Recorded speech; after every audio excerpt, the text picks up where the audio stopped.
नमस्कार प्यारे बच्चों, आप सभी का अपने YouTube चैनल माँ शाकंभरी कोचिंग क्लास सेज पर हार्दिक स्वागत है। हम आज इस वीडियो के माध्यम से इम्पोर्टेंट क्वेश्चन पढ़ेंगे बोर्ड एग्जाम के लिए। तो प्यारे बच्चों, इस प्रश्न को आप एक दो बार जरूर निकालें। हो सकता है आपको ऐसा प्रश्न बोर्ड एग्जाम में देखने को मिले।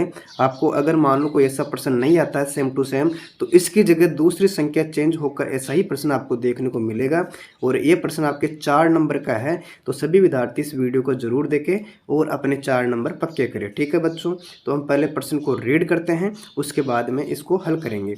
इसमें प्रश्न दिया हुआ है कि निम्नलिखित आंकड़ों का माध्यक 525 है। इस प्रश्न में हमें माध्यक दे रखा है 525 और इसमें जो बारंबारता है उनका जोड़ दे रखा है 100।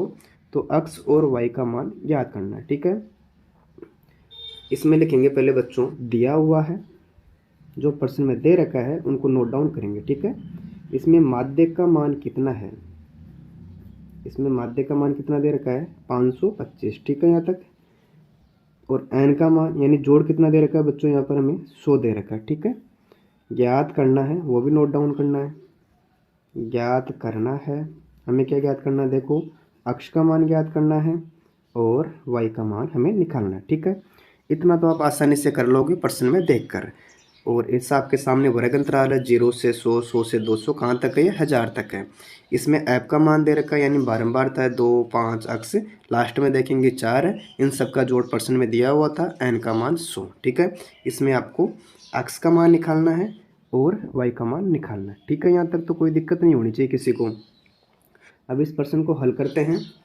अब देखो बच्चों, इसमें दे रखा है माध्यक और मैंने आपको पहले समझा रखा है कि अगर प्रश्न में माध्यक आ जाए, क्या आ जाए बच्चों, अगर प्रश्न में माध्यक आ जाए तो आपके 3 खंड बनते हैं। एक 2 खंड पहले से है, एक खंड और बनेगा, उसका नाम रहेगा CF। आप जानते हो CF का मतलब क्या होता है, संचयी बारंबारता। क्या होता है बच्चों, मैंने बताया था पहले आपको, CF की फुल फॉर्म होती है संचयी बारंबारता। ठीक है, तो मैं यहाँ पर एक और खंड बना लेता हूँ। ठीक है, इसको इससे मिला लेना आप ऐसे। ठीक है बच्चों, इतना करने के बाद में आपको CF निकालनी है। आपको CF निकालनी आती भी मुझे पता है, जैसे ये पहली संख्या ना वैसी की वैसी रहेगी। ठीक है, फिर 2 और 5 को ऐड करेंगे, हमें प्राप्त हो जाएगा बच्चों 7। यानी इसको और इसको ऐड कर रहे हैं, फिर इसको जोड़ो, 7 प्लस अक्स हो गया। ठीक है बच्चों, फिर इन दोनों को जोड़ो तो 12 और 7 19 हो गए। आगे चिन्ह प्लस का आ जाएगा, अक्स आ जाएगा। फिर इन दोनों को जोड़ो तो 9 और 7 16, 1 2 3, कितना हो गया 36। आगे प्लस का अक्स, फिर इन दोनों को जोड़ेंगे, कितना हो गया 6 के 6, 3 और 2 5, कितना आ गया 56। आगे चिन्ह प्लस का अक्स आ जाएगा। यानी हमने पहले इसको जोड़ा 7 आया, इसको जोड़ा ये आई संख्या। ठीक है ना, हम ऐसे जोड़ रहे हैं, इसको भी जोड़ लिया।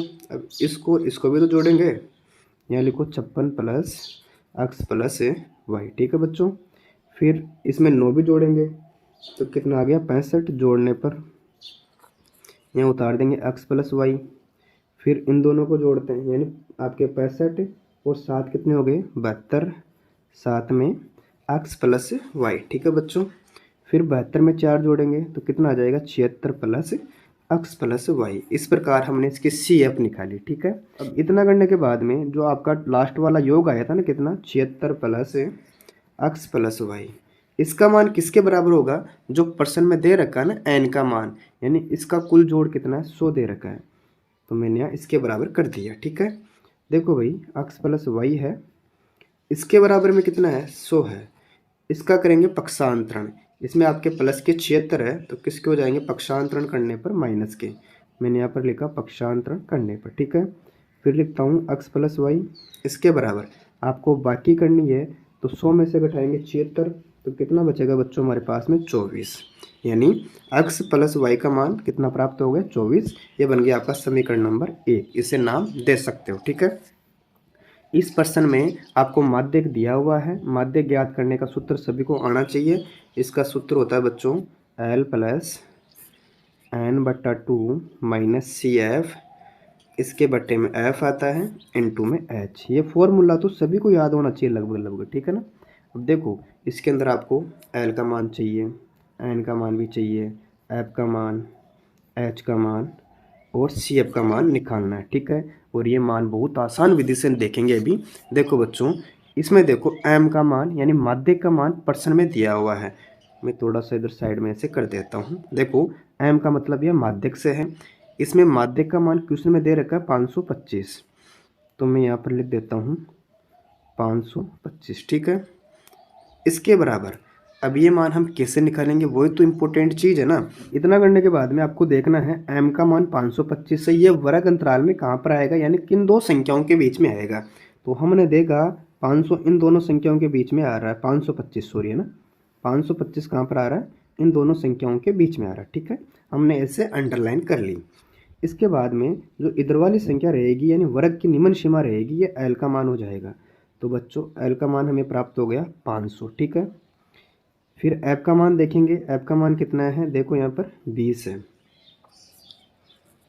और n का मान तो परसेंट में दिया हुआ था 100, ठीक है। अब ज्ञात करेंगे h का मान।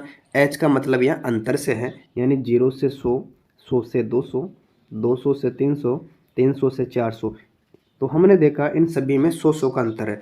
आप अंतर निकालना जानते हो ना, बड़ी संख्या में से छोटी संख्या माइनस करते हैं। जैसे 100 में से 0 घटाए तो 100 बचेगा, फिर 200 में से 100 घटाए तो 100 बचेगा, 300 में से 200 घटाए तो भी 100 बचेगा। तो h का मान हमें कितना प्राप्त हो गया बच्चों, 100, ठीक है। अब इसके बाद में देखेंगे CF का मान। CF का मान निकालना बहुत आसान है। कैसे, आपने जो अंडरलाइन की थी ना, ये CF का मान नहीं है, इसके जस्ट ऊपर वाला, इसके जस्ट ऊपर वाली संख्या उतार दो। यहाँ कितना है, 36 प्लस 80 आपका CF का मान हो जाएगा। अब इन मानों को फिट कर देंगे फॉर्मूले के अंदर, तब हमें आंसर निकल कर आ जाएगा, ठीक है। अब इन मानों को फिट करना सूत्र में, यानी m का मान इसमें 525 दिया हुआ था, परसेंट में उतार लिया, आगे चिन्ह बराबर का है। अब आएगा l का मान। l का मतलब है वर्ग की निम्न सीमा, जो हमने निकाली है कितनी है, 500, ठीक है। आगे चिन्ह प्लस का, फिर ब्रैकेट खोलेंगे, n/2, n का मान कितना हमारे पास में 100 है, इसके बट्टे में कर दिया मैंने 2। आगे चिन्ह माइनस का है, फिर आएगा CF, इसको डालेंगे ब्रैकेट में,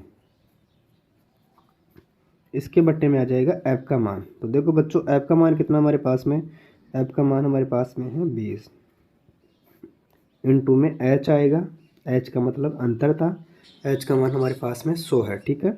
इन मानों को उठाकर इसके अंदर फिट कर दिया हमने, ठीक है। अब इसको सोल्व करते हैं। देखो भाई इसमें कितना दे रखा है, 525। इस 500 का करेंगे पक्षांतरण, इधर प्लस का तो किसका हो जाएगा, ये माइनस का 500 पक्षांतरण करने पर, ठीक है। फिर 2 का भाग 100 में देंगे तो 50 आएगा, आगे चिन्ह माइनस का है, इसको इससे गुणा किया तो माइनस का 36 आ जाएगा, ठीक है। फिर इस माइनस को प्लस से गुणा किया तो माइनस का अक्स आ गया, ठीक है। इसके बट्टे में कितना है बच्चों, 20 है, इनटू में कर देंगे 100, ठीक है। यहाँ तक आ रहा है समझ में। 525 में से 500 घटाएंगे, हमें प्राप्त हो जाएंगे 25, आगे चिन्ह है बराबर का। अब आपको बाकी करनी है, 50 में से घटाना 36, तो कितना बचेगा 14, ठीक है। आगे चिन्ह माइनस का है, अक्स कर देंगे, इसके बट्टे में कितना है 20, ठीक है यहाँ तक, और इनटू में कितना है 100 है। यहाँ तक कोई दिक्कत नहीं है ना। 20 का भाग किस में दिया, 100 में, तो कितनी बार गया, 20 पंजो 100, यानी 20 का भाग हमने किस में दिया, 100 में, तो 5 बार गया, ठीक है। इसको डाल दो ब्रैकेट में से ही। अब क्या बचा हमारे पास में 25, इधर ये संख्या बची गई थी, इसको डालेंगे ब्रैकेट में, इनटू में कर देंगे 5, ठीक है। इस 5 को इससे मल्टीप्लाई करो 14 से, तो कितना आ गया 70, 70 आ गया ना, आगे चिन्ह माइनस का है। फिर 5 को अक्स से मल्टीप्लाई करते हैं तो बच्चों माइनस का 5 अक्स आ गया, इसके बराबर में मान दे रखा है 25। यहाँ तो कोई दिक्कत नहीं है ना। देखो माइनस के 5 अक्स है, इसके बराबर में कितना है 25 है, इसका करेंगे पक्षांतरण, इधर प्लस के 70 है तो किसके हो जाएंगे माइनस के 70, कारण क्या हो जाएगा, पक्षांतरण करने पर। अब बाकी करनी है आपको, इसमें से माइनस करेंगे तो कितना आएगा, माइनस के 45, ठीक है। यानी बड़ी संख्या माइनस की है तो माइनस का आएगा, इधर माइनस के 5 अक्स है। अब देखो भाई यहाँ माइनस है, यहाँ माइनस से कट गया, तो अक्स बराबर में कितना है 45 है, इसके बट्टे में आ गया 5, 5 का भाग 45 में दिया तो अक्स का मान हमें प्राप्त हो गया 9। हमारे पास में अक्स का मान तो आ गया 9। अब ज्ञात करना है y का मान। आपको y का मान कैसे निकालना है, देखो हम यहाँ लिखते हैं अक्स का मान समीकरण नंबर 1 में रखने पर। अब आपको देखना है समीकरण नंबर 1 कौन सा है, ये रहा, अक्स प्लस वाई, इसके बराबर में 24 था, ठीक है बच्चों। तो अक्स का मान हमें कितना प्राप्त हुआ था 9, आगे चिन्ह प्लस का है, उतारेंगे y, इसके बराबर में 24 है। हमें y का मान ज्ञात करना है।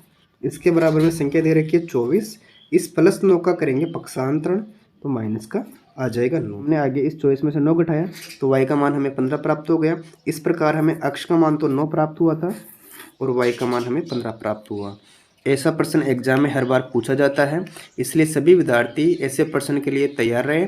अगर आपको वीडियो अच्छी लगी, वीडियो को लाइक करें, मित्रों के साथ शेयर करें और चैनल पर पहली बार आए हो तो चैनल को सब्सक्राइब अवश्य करें। Thank you.